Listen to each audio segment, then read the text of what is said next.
اسی طرح جہنم کے حالات کے ضمن میں یہ بھی آتا ہے کہ دوزخی عذاب سے پریشان ہو کر معروضات اور گزارشات کی سلسلہ جو ہے وہ جاری کریں گے۔ چنانچہ جو دوزخ کا داروغہ ہوگا اس سے کہیں گے کہ تم ہی اپنے پروردگار سے دعا کرو کہ کسی ایک دن تو ہم سے عذاب ہلکا کر دے۔ سورہ مومن کی آیت ہے یہ۔ تو وہ جواب دیں گے، یہ بھی سورہ مومن کی آیت ہے، کیا تمہارے پاس تمہارے پیغمبر معجزات لے کر نہیں آتے رہے تھے اور دوزخ سے بچنے کا طریقہ نہیں بتلاتے رہے تھے؟ اس پر دوزخی جواب دیں گے، بلا، ہاں آتے تو تھے، لیکن ہم نے ان کا کہنا نہ مانا۔ تو فرشتے جواب دیں گے، تو پھر ہم تمہارے لیے دعا نہیں کر سکتے، تم ہی دعا کر لو، اور وہ بھی بے نتیجہ ہوگی، کیونکہ کافروں کی دعا آخرت میں بالکل بے اثر ہوگی۔ اس کے بعد مالک یعنی دوزخیوں کا جو افسر ہے اس کی جناب میں درخواست پیش کریں گے، یا مالکو لیقضی علینا ربک، یعنی اے مالک تم ہی ہمارے لیے دعا کرو کہ تمہارا پروردگار ہم کو موت دے کر ہمارا کام تمام کرے۔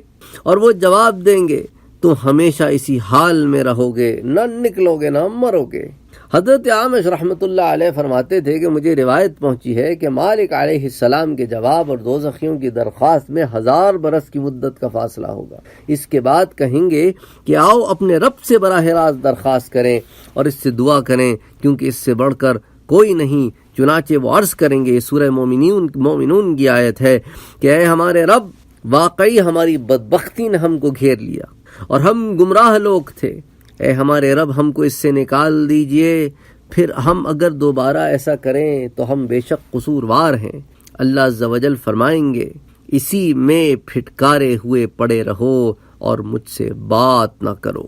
حضرت ابو درداء رضی اللہ تعالیٰ عنہ فرماتے تھے کہ اللہ عز و جل کے اس ارشاد پر ہر قسم کی بھلائی سے نا امید ہو جائیں گے اور گدھوں کی طرح چیخنے چلانے اور حسرت واویلا مچانے لگیں گے۔ اس حدیث کو مشکات میں روایت کیا گیا ہے۔ ابن کثیر میں ہے کہ ان کے چہرے بدل جائیں گے، صورتیں مسخ ہو جائیں گی، حتیٰ کہ بعض مومن شفاعت لے کر آئیں گے، لیکن دوزخیوں میں سے کسی کو پہچانیں گے نہیں۔ دوزخی ان کو دیکھ کر کہیں گے کہ میں فلاں ہوں، مگر وہ کہیں گے کہ تو غلط کہتا ہے، ہم تجھ کو نہیں پہچانتے۔